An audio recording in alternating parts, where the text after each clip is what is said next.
Electronic configuration हम लोगों ने कल भी की थी, ध्यान दीजिए। यहां जनरल इलेक्ट्रॉनिक कॉन्फ़िगरेशन की अगर मैं आपसे बात करता हूं तो क्या आएगा इसके अंदर, वो ध्यान दो बेटे। सबसे पहले general electronic configuration D block element में हम किसकी बात कर रहे हैं? मेनली ट्रांजिशन एलिमेंट की बात कर रहे हैं। बताओ बेटे ये एनएस के ऊपर क्या लिखा हुआ है, प्लीज बताइए एक बार। एनएस के ऊपर 1 से 2 1 to 2 1 to 2 ये लिखा हुआ है। ओके बच्चे, n-1d 1 to 10, क्या ये क्लियर है सभी को? yes sir ओके नेक्स्ट बेटे। Yes sir. अच्छा एक बात बताओ, डी ब्लॉक एलिमेंट का एक नेम लिखा हुआ है ट्रांजिशन एलिमेंट। सिमिलरली बेटे एफ ब्लॉक एलिमेंट के लिए एक और नेम क्या होता है? एफ ब्लॉक एलिमेंट के लिए एक और नेम क्या होता है? Inner transition element. Inner transition element. Inner transition element की इलेक्ट्रॉनिक कॉन्फ़िगरेशन याद रह पाएगी क्या, ये बताओ मुझे। yes sir कॉन्फ़िगरेशन बेटे एक बात का ध्यान रखना, n-2f लास्ट में लिखा हुआ है वो आपको शुरुआत में लिखना है, याद रख पाओगे? Yes, sir. n-2f 1 to 4 yes sir लिखना, फिर n-1d 0 to 1 लिखना, लास्ट में ns2 लिखोगे आप, रिवर्स कर देना बस इसे अक्षिता। ओके ये ध्यान रखना बच्चे। नेक्स्ट आगे बेटे मैंने इसमें डायग्राम भी बना रखा है। सबसे लास्ट वाली शेल को हमेशा क्या बोलते हैं? देखो बेटे सबसे लास्ट वाली शेल को हमेशा क्या बैलेंस शेल बोलते हैं बेटे? सबसे लास्ट वाली शेल को वैलेंस शेल। बेटे उसका सिंबल क्या होता है? N। क्या सिंबल होता है बेटे उसका? N उसका सिंबल होता है। और बेटे ये किसके लिए यूज होता है मेनली, बताओ? S&P block. बेटे ये यूज होता है एस एंड पी के लिए। किसके लिए यूज होता है बेटे? ये एस एंड पी के लिए। स्क्रीन आपको अभी विजिबल हो जाएगी, कभी टेंशन लेके बैठ जाओ सर स्क्रीन तो नजर ही नहीं आ रही। हाँ बेटे टेंशन नहीं लेते। नेक्स्ट इसके बाद ये बताओ बेटा मुझे, एनएस होता है एनपी होता है, लेकिन अगर वैलेंस शेल से अंदर वाली शेल की अगर मैं बात करूं तो बेटे वो क्या होगा? वैलेंस शेल से अंदर n-1। बेटे ये हमेशा किसके लिए यूज होता है? n-1 ये हमेशा डी के लिए इस्तेमाल होता है। किसके लिए इस्तेमाल होता है बेटे? ये हमेशा डी के लिए इस्तेमाल होता है, ये आपको ध्यान रखना है। ओके बेटा ओके ओके ओके। नेक्स्ट आगे ध्यान दीजिए। बताओ बेटे स्क्रीन नजर आ गई है सभी को? yes sir ओके जी ओके। सुनो बेटा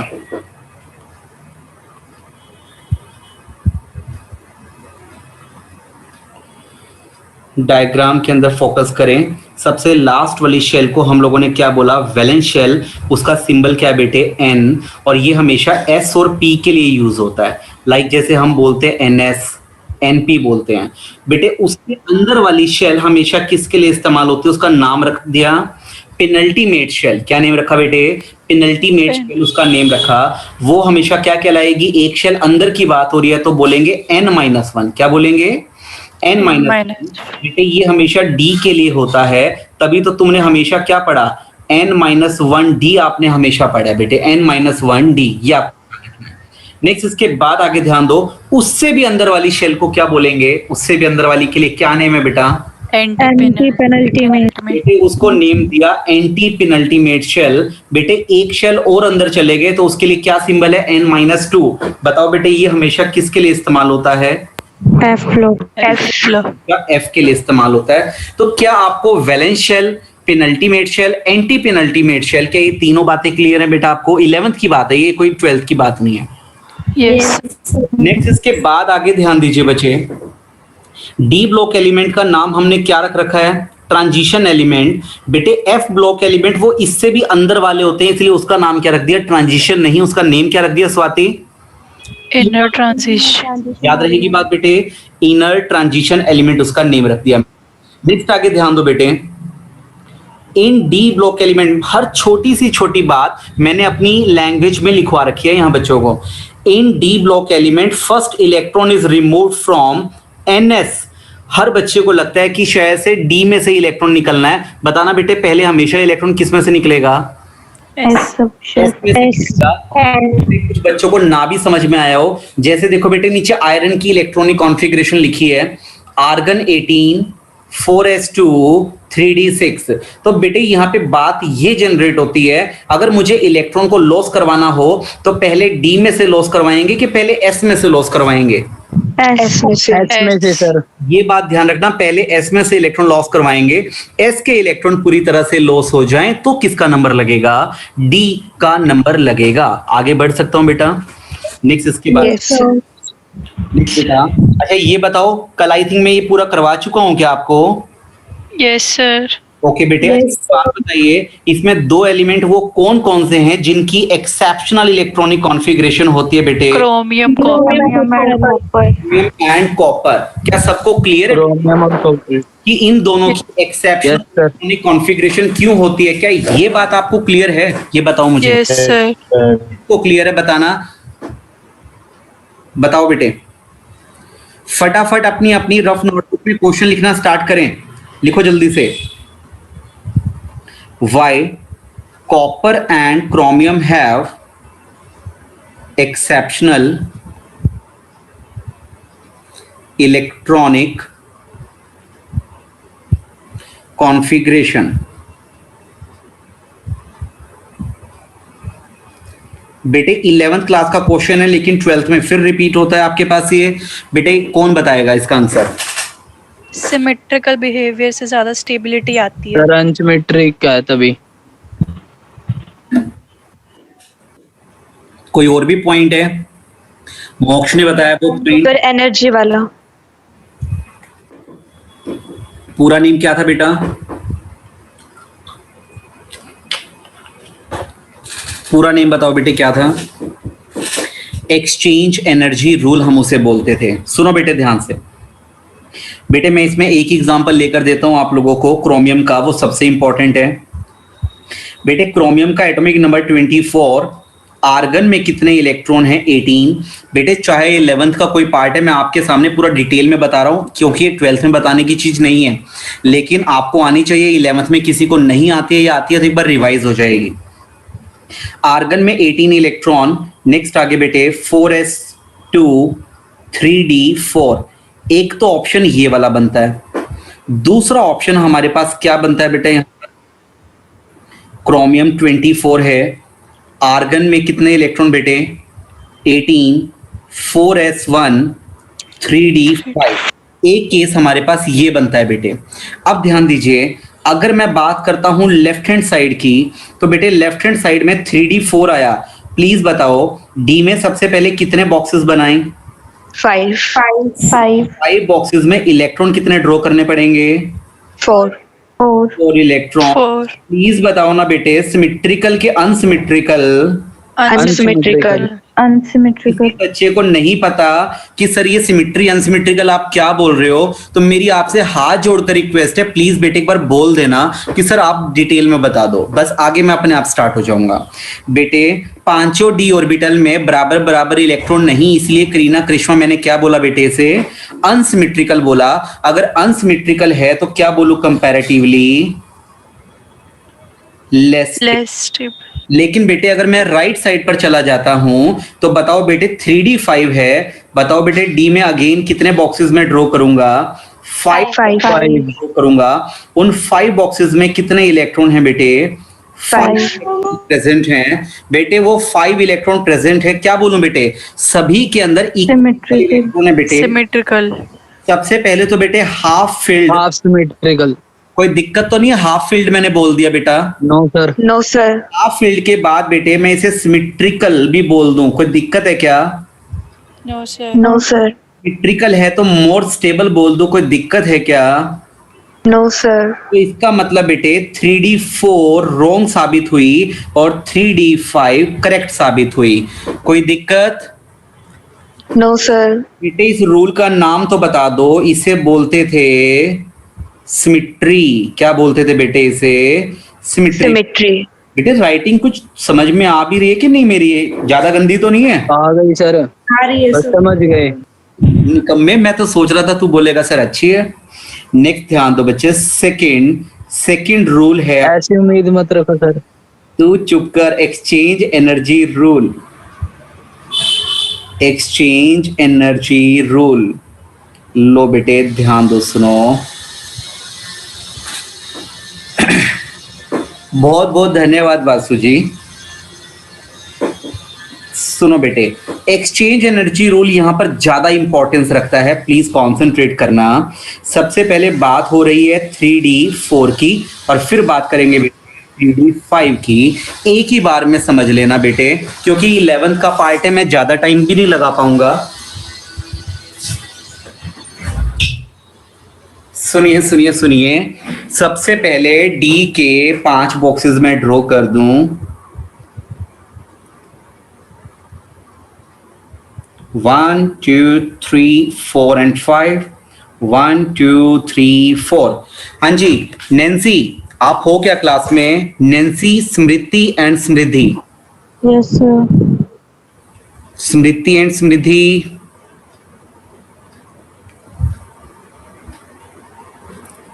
स्मृति आज भी एब्सेंट है क्या? स्मृति बड़ी एब्सेंट रहती है ये लड़की। बेटे ये बताओ मुझे, सबसे पहले समृद्धि, मैंने इन 5 ऑर्बिटल में 4 इलेक्ट्रॉन ड्रॉ किए। बेटा चारों के चारों इलेक्ट्रॉन मैंने पेयर ड्रॉ किए या अनपेयर्ड ड्रॉ किए? बताओ। अनपेड। Unpaired sir. के जी बेटे, अनपेयर्ड है तो स्टेबल है कि अनस्टेबल है? स्टेबल या अनस्टेबल? अनस्टेबल। ये खुद को स्टेबलाइज करने के लिए, अंजलि ये खुद को स्टेबलाइज करने के लिए क्या करना चाहते होंगे? पेयरिंग करवाना चाहते होंगे। तो देखो बेटे, जो यहां पर ये इलेक्ट्रॉन पहले नंबर वाला है, ये जंप करके दूसरे वाले के पास जाना चाहेगा ताकि पेयरिंग हो जाए और स्टेबिलिटी आ जाए। ये पहले वाला इलेक्ट्रॉन बेटे सेकंड वाले के पास भी जा सकता है, ये तीसरे के पास भी जा सकता है। तो बताना बेटे, इस पहले इलेक्ट्रॉन के लिए कितने जंप पॉसिबल हैं, कितने एक्सचेंजेस पॉसिबल है बेटे? 3 एक्सचेंजेस पॉसिबल हैं। बेटे सेकंड इलेक्ट्रॉन की बात करता हूं। अच्छा एक बात बताओ बेटे, मेरा तुम लोगों से मिलने का मन कर रहा है, तुम लोग का कर रहा है क्या मन? Yes sir. क्या लगता है, बहुत टाइम हो गए तुम्हारे दर्शन ही नहीं हुए हैं? Yes sir. तो कुछ कोशिश करें। Yes sir. चलो मैं कोशिश करूंगा कि विद इन 1 वीक में कुछ ऐसा सेटल कर पाऊं कि एटलीस्ट कभी कभी हम एकेडमी पर भी मिल पाए। उसमें किसी बच्चे को थोड़ा कॉन्फिडेंस नहीं है तो उसको थोड़ा और कॉन्फिडेंस आ जाएगा। किसी को कुछ एक्स्ट्रा करना है, किसी को डाउट्स लेने हैं, तो किसी भी तरह का कोई पर्पस है तो उस बच्चे का वो सॉल्व हो जाएगा। ठीक है? हाँ जी बेटे, नेक्स्ट आगे ध्यान दो। अब बात होती है सेकंड इलेक्ट्रॉन की। बेटा दूसरे नंबर का जो इलेक्ट्रॉन है वो भी तो जंप करके ऐसे जा सकता है। इस केस में सेकंड वाले इलेक्ट्रॉन के सिर्फ 2 ही एक्सचेंज पॉसिबल हैं, उनको मैं नंबर देने वाला हूं। 3 तो ऊपर हो चुके थे, 4 और 5 मैंने नंबर दे दिया। ये बताओ कि ये क्लियर है? अब तीसरे नंबर वाले इलेक्ट्रॉन की बात करूं तो वो यहां चौथे वाले के पास जा सकता है। टोटल मिलाकर सिर्फ कितने एक्सचेंजेस पॉसिबल हैं बेटे?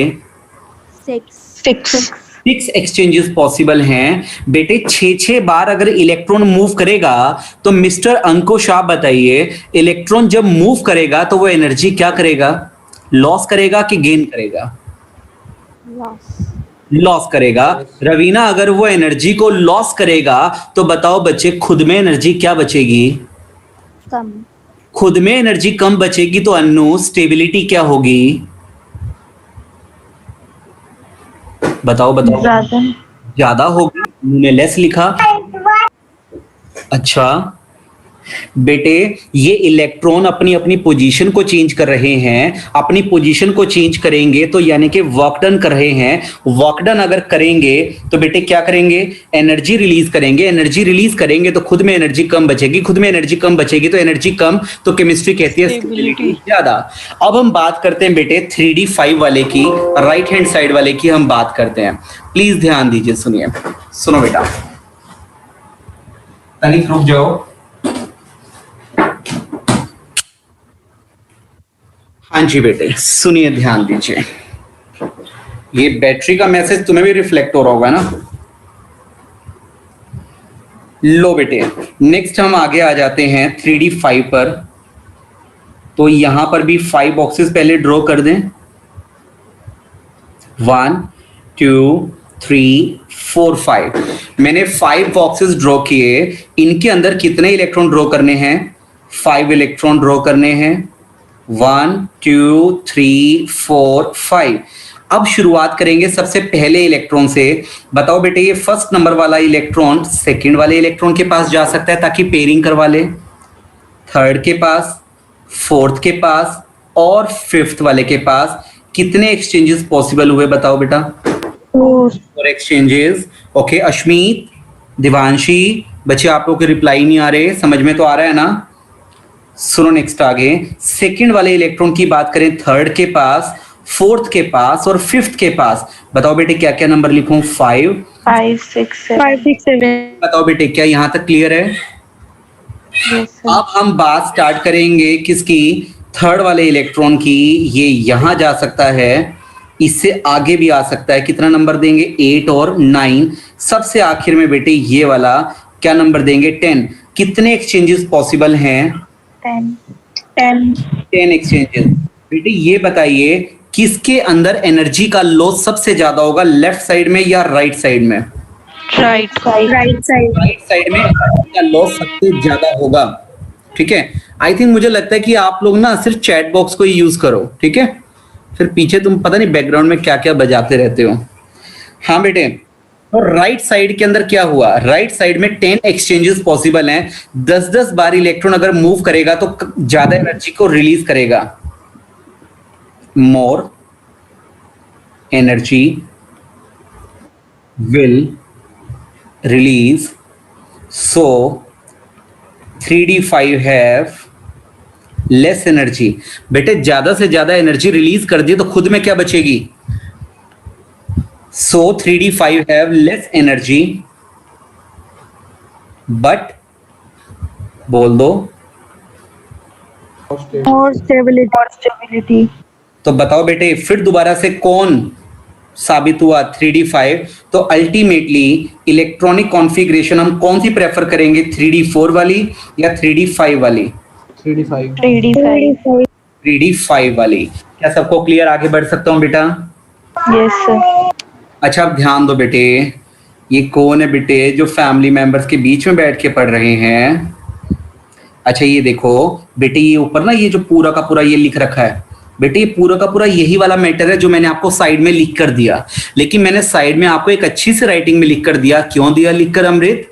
क्योंकि बेटे यहाँ ना बड़ा होश पोश कर रखा था, तो आई थिंक तुम्हें इतना कंफर्टेबल ना लगता। तो मैं आगे बढ़ सकता हूँ बेटा? बताओ। Yes sir. आपको कोई स्क्रीनशॉट अगर लेना है तो मुझे बाद में बोल देना, सबके सब स्क्रीनशॉट लेते रहना, कोई इशू नहीं है। नेक्स्ट इसके बाद बेटे ये पता नहीं मुझे कुछ जाना पहचाना सा लग रहा है, देखना एक बार अगर तुम पढ़ पा रहे हो इस बात को। Yes sir. Yes sir. बेटे हम लोगों ने कल चैप्टर की इंट्रोडक्शन की थी ना? Yes sir. और उस इंट्रोडक्शन के चक्कर में ही हमने काफी सारा चैप्टर भी किया था, ठीक है? वो आपको अभी अभी क्लियर हो जाएगा। तो बेटे properties due to unpaired electron में सबसे पहला पॉइंट जो आप बड़े आराम से घर पर रीड कर पाएंगे, फर्स्ट पॉइंट देखो बेटे क्या लिखा हुआ है। ईएफ क्या होता है बेटे? EF electric field. Electric field. बाद में ये मत कहना सर नोट्स की राइटिंग में हमें वो समझ में नहीं आया था। बेटे इसीलिए एक एक पॉइंट पे पूरा फोकस कर रहा हूं, पढ़ के दे रहा हूं, रीडिंग करके दे रहा हूं आपको।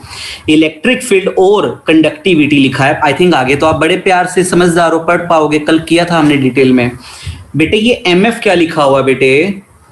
Magnetic field. Magnetic field. Third number पे बेटे क्या लिखा है? कलर। सब चीजें कर चुके हैं बेटे। Yes sir. वाला फोर्थ नंबर वाला क्या लिखा है बेटा? Reducing character. कुछ याद आया बेटे? तुमने नहीं बताया था, मैंने बताया था, किसी के भी दिमाग में नहीं आया रिड्यूसिंग कैरेक्टर। मोक्ष भैया ने भी नहीं बताया। बेटे ये सब के सब इलेक्ट्रॉन लॉस करवा देते हैं श्वेता। अगर ये इलेक्ट्रॉन लॉस करवाएंगे तो खुद पर क्या करवा रहे हैं बेटे? ऑक्सीडेशन। खुद को ऑक्सीडाइज करने वाले दूसरों के लिए क्या बिहेव करेंगे? Reducing agent. रिड्यूसिंग एजेंट की तरह बिहेव करेंगे, ये आपको ध्यान रखना है। नेक्स्ट आगे बेटे फिफ्थ पॉइंट बताओ बेटे क्या है? फिफ्थ पॉइंट बताओ। रिएक्टिविटी। रिएक्टिविटी। बेटे सिक्स्थ पॉइंट बताओ। अच्छा रिएक्टिविटी क्या बोलोगे बेटे, ज्यादा है या कम है? ज्यादा है। अच्छा सिक्स्थ पॉइंट क्या लिखा हुआ है? सिक्स्थ पॉइंट बेटे अगर आप रीड कर पा रहे हो। बॉन्डिंग। बेटे नंबर ऑफ अनपेयर्ड इलेक्ट्रॉन ज्यादा तो बॉन्ड बनाने की क्षमता भी क्या होगी? ज्यादा। बेटे बीपी और एमपी ये क्या होता है बेटे? Boiling point and melting point. Boiling point melting point अच्छा, तो इनका बॉइलिंग पॉइंट और मेल्टिंग पॉइंट क्या होता है? ज्यादा होता है। ज्यादा हाई ज्यादा सर। काहे? सर अनपेड इलेक्ट्रॉन होते हैं, एक्सेस अनपेड इलेक्ट्रॉन. इलेक्ट्रॉन ज्यादा होते हैं। सरफेस एरिया ज्यादा, फोर्स ऑफ अट्रैक्शन ज्यादा। बहुत बहुत धन्यवाद बेटा। नेक्स्ट आगे बेटे, ये 7th पॉइंट सोल्यूबिलिटी। बेटे सोल्यूबिलिटी कम होती है कि ज्यादा होती है? कम होती है सर. देखो, अच्छा ये देखो, राइटिंग देखो कितनी अच्छी लिख रखी है। बेटे ये क्या लिखा हुआ है, ये शब्द बताना एक बार। लेसर। पढ़ पा रहे हो तुम तो, क्या बात है। ठीक है, डबल एल है वो, पता नहीं क्या लिख रखा था, लेसर या सोल्यूबिलिटी। सर पढ़ने में है थोड़ा, लेकिन हमें पता है कम हो रही है तो लेसर ही होएगा। हाँ ये तो खैर है, तुम लोग पैदाइशी इतने इंटेलिजेंट जो हो बेटा, सच में कैसे मैनेज कर लेते हो इतना, मतलब बहुत ही यूनिक हो तुम तो। वो नेक्स्ट तो हमें भी नहीं पता सर। ओह तू चुप कर तू बेटा। हाँ नेक्स्ट आगे ध्यान दो, डेंसिटी। हाँ जी बेटे, डेंसिटी इनकी क्या होगी? हाई होगी, लेस होगी? सर लेस होगी। लेस होगी, ऐसा जो ठीक लगे। सर होलो होते हैं क्योंकि ये पोरस, तो डेंसिटी ज्यादा होगी ना, क्योंकि मास कम हो गया, वॉल्यूम ज्यादा। पोरस है सर। बेटे पोरस इतने भी नहीं होते कि उसमें तू मतलब फिंगर डालता रहेगा, इतने इतने होल बने हुए हैं इसमें, ऐसा भी नहीं है बेटे। सर फिर हाई बोलेंगे, आप बता दो क्यों है हाई। हाई बोलेंगे बेटे क्योंकि नंबर ऑफ अनपेड इलेक्ट्रॉन ज्यादा होते हैं। नंबर ऑफ अनपेड इलेक्ट्रॉन ज्यादा होते हैं तो एटम दूर दूर रहते हैं कि एक दूसरे के साथ बहुत अच्छे खासे बॉन्ड बना के बैठे होते हैं। अश्मीत सर दूर दूर तक रहेंगे बेटे, बॉन्ड बनाकर बैठे होते हैं तो पास पास होते हैं, पास पास होते हैं तो डेंसिटी क्या होगी? ज्यादा होगी। थोड़ा बेटे बेटे मेरी वॉइस आ रही है सबको अच्छे से या थोड़ी कम आ रही है? Yes sir. ओके जी। नेक्स्ट आगे बेटे, बेटे ये तो शायद हमने कल किया ही नहीं था, एंथैल्पी ऑफ एटोमाइजेशन। कर लिया सर। कर लिया, ओके जी ओके। बेटे शायद एग्जाम में भी आया था क्या क्वेश्चन ये तुम्हारे एसडीएम वाला? बेटे ट्रांजिशन करैक्टर क्या होता है भैया? ये ट्रांजिशन एलिमेंट किसको बोलते हैं? अनपेयर्ड इलेक्ट्रॉन्स होते हैं। those D and F block element, those D block element which have unpaired electron। अगर कोई D block element है लेकिन unpaired electron नहीं तो उसे ट्रांजिशन नहीं क्या बोलेंगे? Non transition element. गुंजन क्या आप किसी नॉन ट्रांजिशन एलिमेंट का एग्जाम्पल दे सकते हो? हर्ष और मोक्ष भैया ने बोला कॉपर। जिंक. हाँ जी बेटे बिल्कुल जिंक। अरे अरे अरे एक सेकंड बीच में गड़बड़ कर दी। हर्षित कुंडू आयरन कैसे बेटे? प्रांश कैडमियम। ओके ठीक है बेटे, कैडमियम बोल सकते हो, मरकरी बोल सकते हो, जिंक बोल सकते हो, बट आयरन बोलना गलत है बच्चे, आयरन नहीं कह सकते। बिल्कुल बेटा जिंक सही है, करेक्ट है। नेक्स्ट आगे ध्यान दीजिए बेटे, मुस्कान गोयल ने बोला कि सर डेंसिटी वाला प्लीज एक बार रिपीट कर दो। मुस्कान ध्यान दो, सुनो बेटे, नंबर ऑफ अनपेयर्ड इलेक्ट्रॉन ज्यादा होते हैं तो सभी एटम एक दूसरे के साथ अच्छे खासे बॉन्ड बनाकर बैठे होंगे। अगर बॉन्ड ज्यादा से ज्यादा बनाकर बैठे हैं तो बताओ ये सब के सब दूर दूर होंगे एटम के पास पास होंगे? फटाफट बताओ बताओ बेटे, बताओ बताओ बेटे, अगर बॉन्ड बना के बैठे हैं बड़े सारे तो दूर दूर होंगे या पास पास होंगे? पास पास बेटे, पास पास होंगे तो डेंसिटी ज्यादा बोलेंगे कम बोलेंगे? ज्यादा। हाँ मोक्ष बता बेटे, तू बता। कहाँ मतलब एटम को कंपेयर करना है, कहाँ मॉलिक्यूल को कंपेयर करना है, पता कैसे चलेगा? यहाँ आपने मॉलिक्यूल्स को कंपेयर करा है। बेटे वो तुझे क्वेश्चन मिलेंगे ना, ये सारा का सारा क्वेश्चन की फॉर्म में मैंने लिख रखा है पूरा चैप्टर, क्यों टेंशन लेता है? राइट, इसीलिए आपके नाम की वो मेहनत मैंने कर रखी है बेटे ऑलरेडी, टेंशन मत लो। हाँ जी बिल्कुल ईशा जी। नेक्स्ट आगे ध्यान दीजिए, ऑक्सीडेशन स्टेट। ऑक्सीडेशन स्टेट, हाँ जी बेटे, इनकी ऑक्सीडेशन स्टेट छोटी मोटी एक दो होती हैं कि बड़ी सारी होती हैं? बेटे फटाफट बताओ, कल याद करो, तुमने कल अपना रिवाइज नहीं किया लेक्चर, मुझे ये लग रहा है बेटे रिवीजन पे थोड़ा कमजोर है तुम लोग का। बेटा मल्टीवेलेंट बोला था, याद करो, नंबर ऑफ अनपेयर्ड इलेक्ट्रॉन बहुत ज्यादा होते हैं तो इनको मल्टीवेलेंट बोला जाता है। इनके अंदर वैलेंसीज एक एक नहीं काफी ज्यादा शो करते हैं, मैंने एग्जांपल भी दिए थे कल आपको। नेक्स्ट बेटे, कॉम्प्लेक्स फॉर्मेशन लिखा हुआ है आगे बेटे, some general properties of d and f block बेटे इसमें एटॉमिक साइज एंड रेडियाई की बात हो रही है। आई थिंक बेटे एक बार फटाफट रीड करना स्टार्ट करना चाहिए, क्या कहते हो? इनके बारे में हमने कल स्टडी नहीं किया था, ये अलग प्रॉपर्टीज हैं बेटे, क्या कहते हो? स्टार्ट किया जाए बेटे? Yes, sir. सर करो स्टार्ट। ये लो फिर ध्यान दो, देखो बेटे सबसे फर्स्ट प्रॉपर्टी क्या लिखी हुई है? एटॉमिक साइज और radii. Size of transition element lie in between S and P block element. क्या एग्री करते हो बेटे इस बात पर? बेटे एक बार ध्यान देना, मुझे क्यों ऐसा लगता है पीरियोडिक टेबल कुछ इस तरह से होती है? Yes, sir. बेटे इसी तरह से पीरियोडिक टेबल इस तरह की होती है और उसके अंदर ये ऊपर वाले दो ऑर्बिटल, दो ग्रुप किसके बेटे? S block. और ये लास्ट वाले 6 किसके हैं बेटे? P block. और जो बीच में ये बचे हुए हैं वो क्या है? D block. D block. तो बताओ बेटे डी ब्लॉक एस और पी के बीच में आता है कि नहीं आता है? Yes, sir. बेटे इन दोनों के बीच में लाई करता है, तो साइज भी इन दोनों के बीच में होगा कि नहीं होगा? Yes, sir. अच्छा ये बताइए अलोंग द पीरियड जाते हुए साइज क्या होता रहता है? Decrease.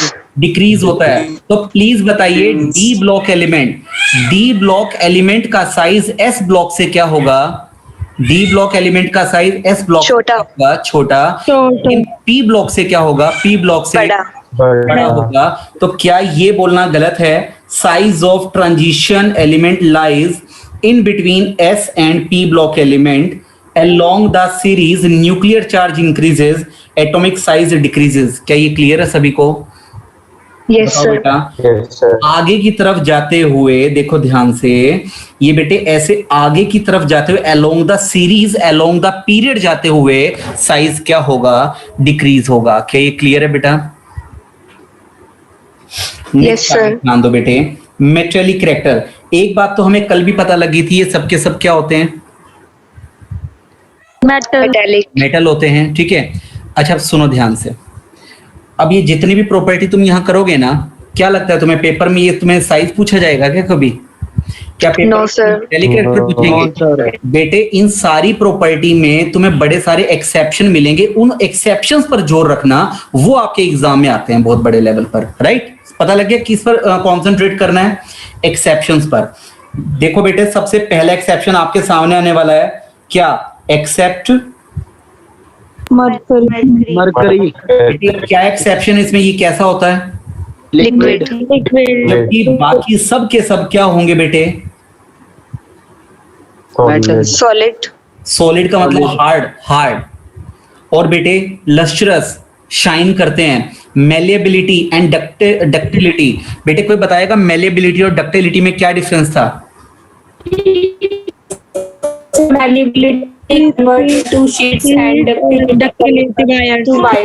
बेटे आई थिंक आपको चैट बॉक्स यूज करने में ज्यादा प्रेफरेंस रखनी पड़ेगी। बेटे मेलिएबल का नहीं आ रहा है इनका। सुनो, हाँ बेटा नहीं आएगा, जब एक से ज्यादा बच्चे बोलेंगे समझ में नहीं आएगा। बेटे मेलिएबल का मीनिंग होता है जो शीट्स बनाने में काम आए।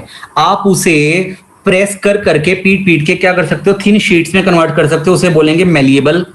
और बेटा डक्टिलिटी, आप उसे स्ट्रेच करके खींच के वायर्स में कन्वर्ट कर सकते हो, इस प्रॉपर्टी को क्या बोलेंगे बेटे? डक्टिलिटी। नेक्स्ट आगे बेटे, इनका high melting and boiling point होता है, high thermal and electrical conductivity होती है, हाई टेंसाइल स्ट्रेंथ होती है। सिर्फ एक एक्सेप्शन है बेटे इन सब में, वो एक्सेप्शन काम की चीज है। क्या है बेटे वो एक्सेप्शन? मरकरी। याद रखना वो मरकरी लिक्विड होता है। नेक्स्ट आगे बेटे, melting point and boiling point आपके पास आ गया। Melting point and boiling point पर थोड़ा सा फोकस करो। Transition metals have high melting and boiling point due to presence of number of unpaired electron. ये बताओ पहले, क्या कल ऐसी कोई बात हुई थी बेटे हमारी? Yes, sir. Number of unpaired electron ज्यादा तो बॉन्ड क्या बनाएंगे? ज्यादा बॉन्ड अगर ज्यादा बनाएंगे तो उनको तोड़ना क्या होगा? मुश्किल। उनको तोड़ना मुश्किल है तो यानी कि उसका बॉइलिंग पॉइंट और मेल्टिंग पॉइंट क्या होगा? हाई होगा। लेकिन बेटे अच्छा देखो रीजन भी रखा है, they make strong metal bonding. क्या कल कुछ बात हुई थी बेटे डी बॉन्डिंग या मेटल बॉन्डिंग? Yes, sir. आगे देखो बेटे, that's why they have high enthalpy of atomization as well as a high melting and boiling point। क्या बेटे क्लियर है ये?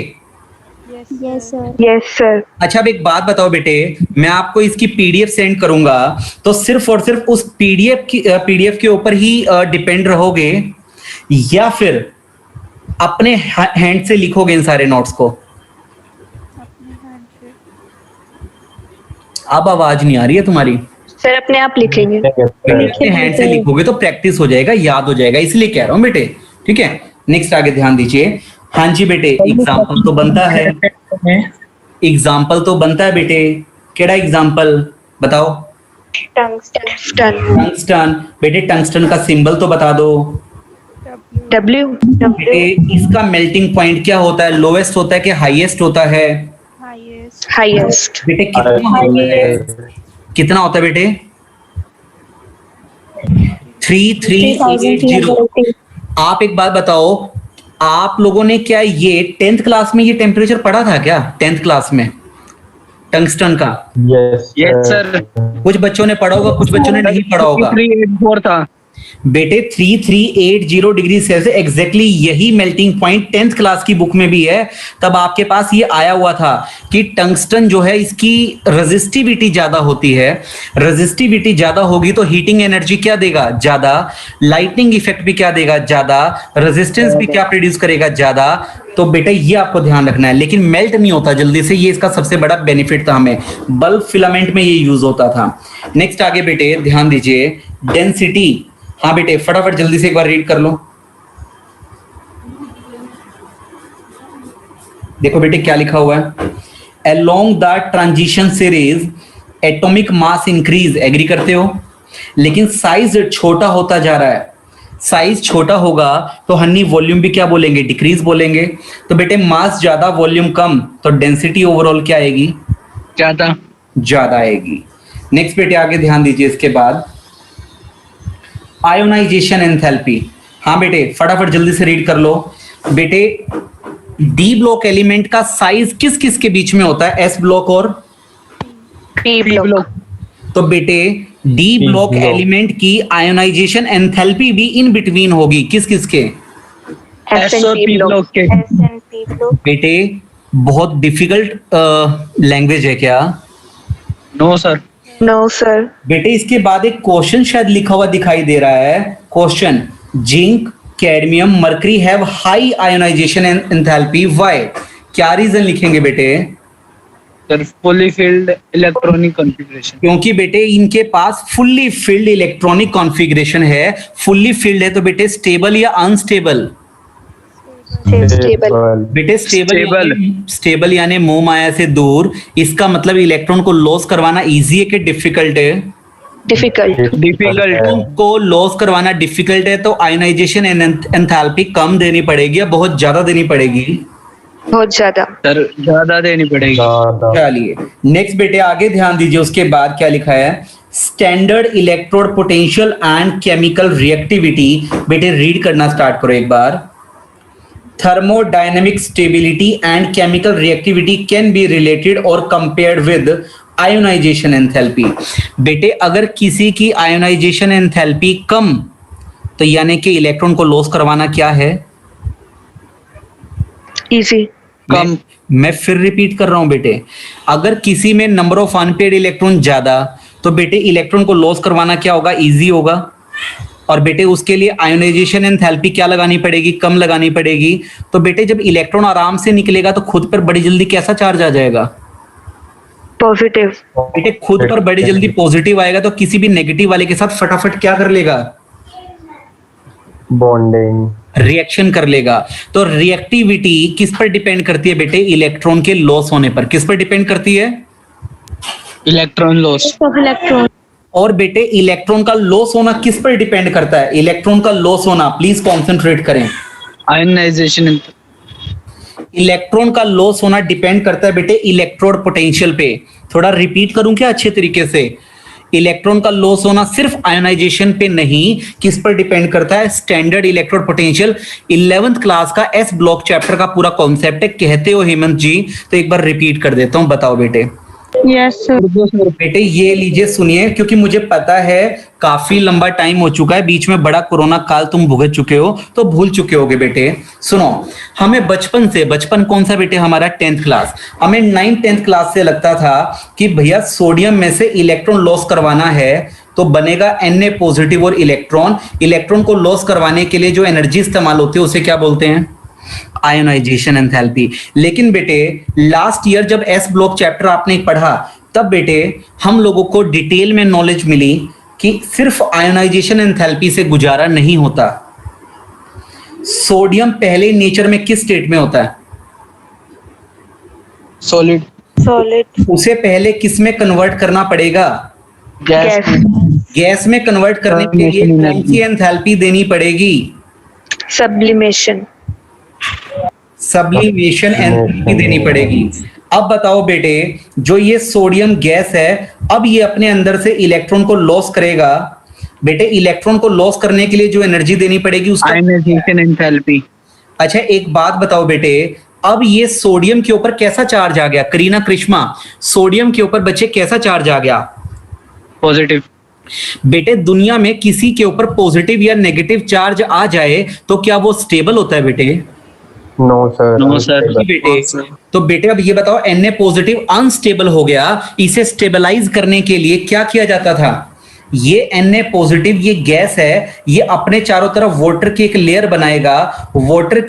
बनाएगा, तो बेटे इसे एक्वस बोल देते थे।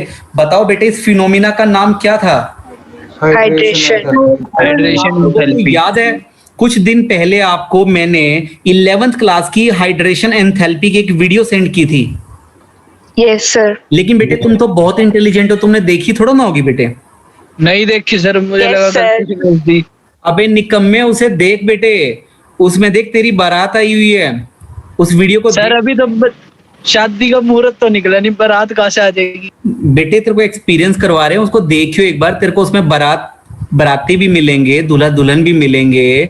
नहीं देखना सर, फिर तो रहने दो बस। ठीक है, हाँ जी बेटे, तो प्लीज बताइए ये Na पॉजिटिव अपने चारों तरफ वाटर की एक लेयर जो बनाएगा उसे क्या बोलेंगे,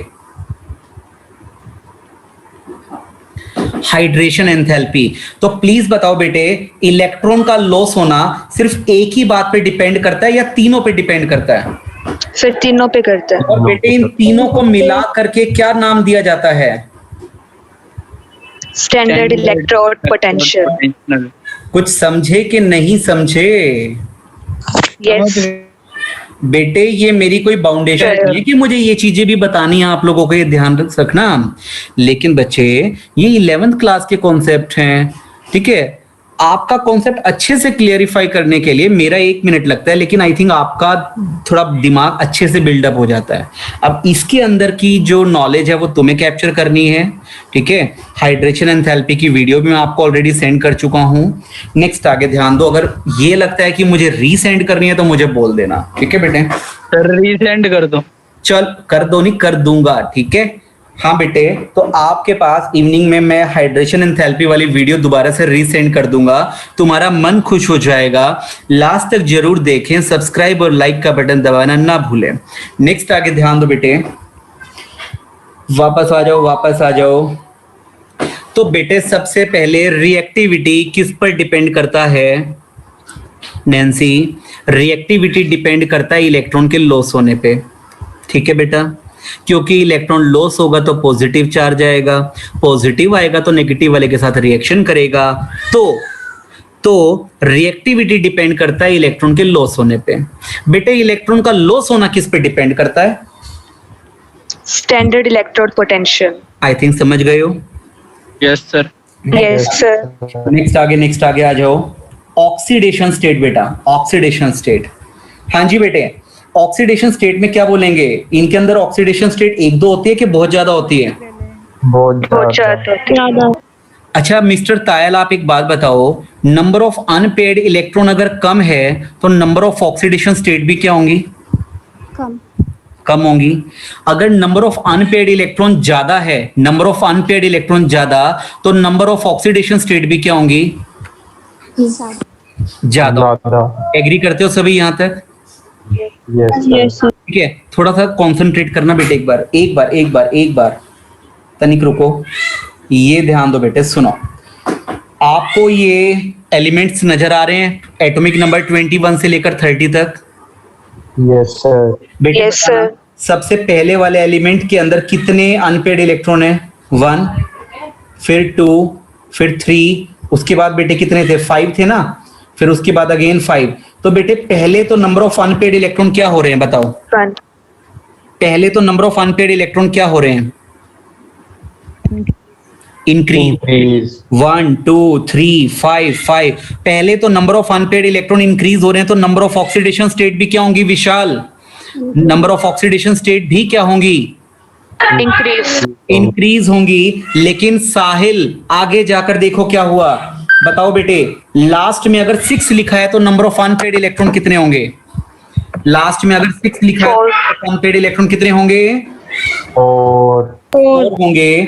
नेक्स्ट वाले में, नेक्स्ट वाले में, नेक्स्ट वाले में, 2 नेक्स्ट वाले में 1 कॉपर में 1 होगा और जिंक में 0। तो एक बात बताओ, शुरुआत से लेकर मिड में तो क्या होता है? Oxidation state increase. लेकिन विशाल आगे जाके फिर लास्ट तक क्या होने स्टार्ट हो जाता है? Decrease. तो बेटे याद रहेगा, oxidation state, number of oxidation state first increases but later on decreases. First increases but later on decreases. Done बेटा? Yes, sir. सर। चलिए, तो अब हम अपने नोट्स पर एक बार नजर डालते हैं। फटाफट फटाफट, कहाँ गुम हो गए?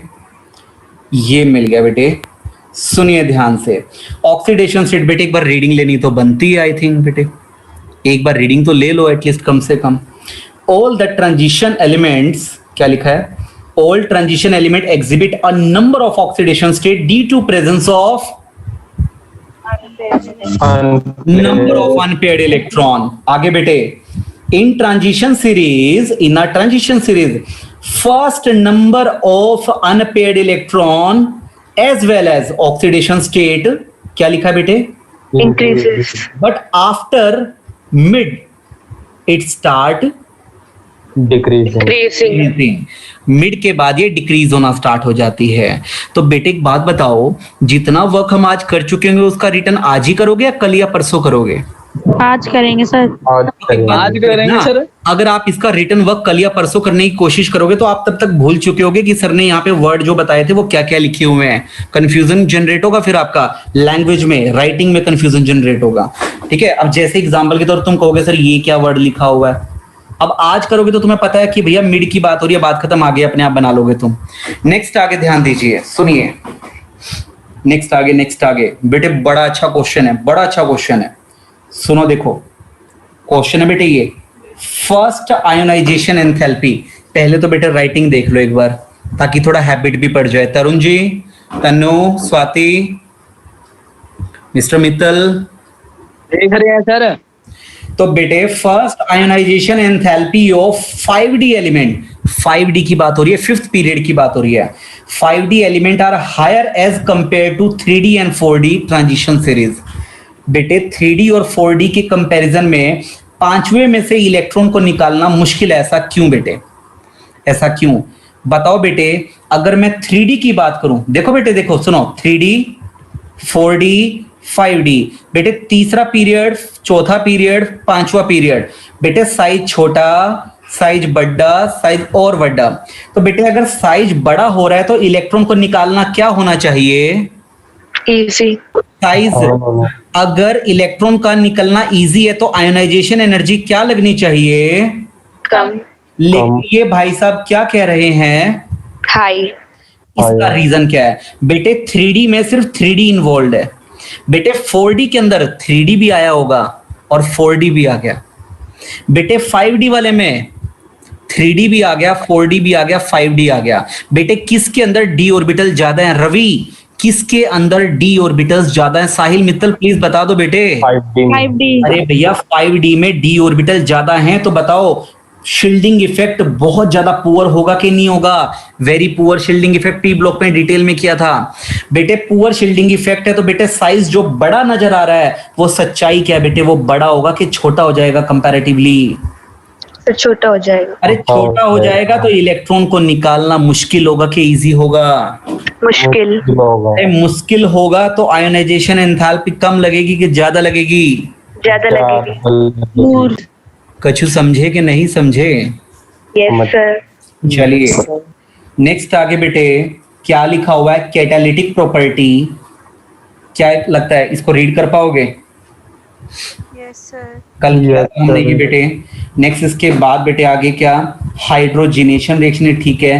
Colouring phenomena, magnetic character, complex formation, interstitial compound, बेटे एलॉय फॉर्मेशन। यहां तक आपको रीडिंग लेनी है। क्या कल का होमवर्क क्लियर हो गया बेटे? Yes sir. सर हो गया सब क्लियर। पोटाशियम डाइक्रोमेट से पहले